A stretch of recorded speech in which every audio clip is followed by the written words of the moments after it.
What's going on, guys? Welcome back to the channel.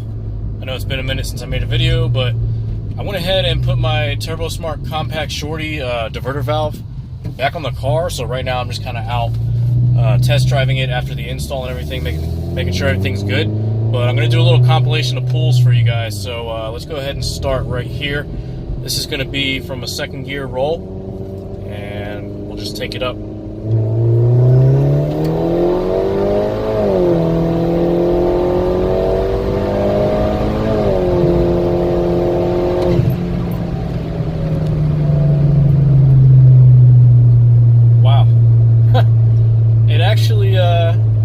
It actually feels pretty good. Unlike the first time I put this in, I don't know if I ever went over this before, but I put this in before when I first got it, and I ended up taking it out because the N18 doesn't really produce a whole lot of engine vacuum, and this particular diverter valve comes with a check engine light canceller that plugs in where your normal electronic bypass valve is to prevent a check engine light, obviously. And the way the valve is actuated is off of vacuum from the intake manifold, where you put in a little, they call it like a map tap, basically. It's like a boost tap.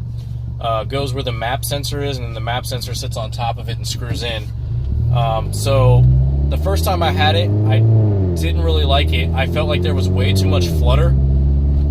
It seemed like anytime it actuated, it was really just flutter. So what I did, it's been like 6 months since I got it.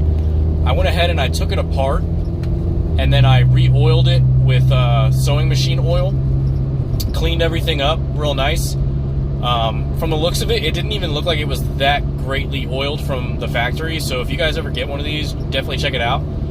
There's still flutter at low boost when you let off the throttle. Nothing particularly bad, and as long as it's only happening when you're letting off the throttle, especially at low boost, and I'm talking like less than 10 psi, it's really not a huge deal, but it's still something that might annoy people. So I went ahead and I lubed everything up, put it back on, and now, like, especially at mid and high boost, I can actually hear it. It's just like real quick. And the very end of the diversion, it does have like a slight flutter, but it's like it's literally like a half a second of flutter because there's no air left in the system to hit the blades of the turbine. So I'm just gonna go ahead and stitch all these compilations together, and I will see you guys in the next video. Thank you to all the new subscribers for subscribing. Don't think you're going unnoticed. Really appreciate you guys who are staying tuned as well. And if you haven't hit that subscribe button, please go ahead and do that for me now. All right, see you guys.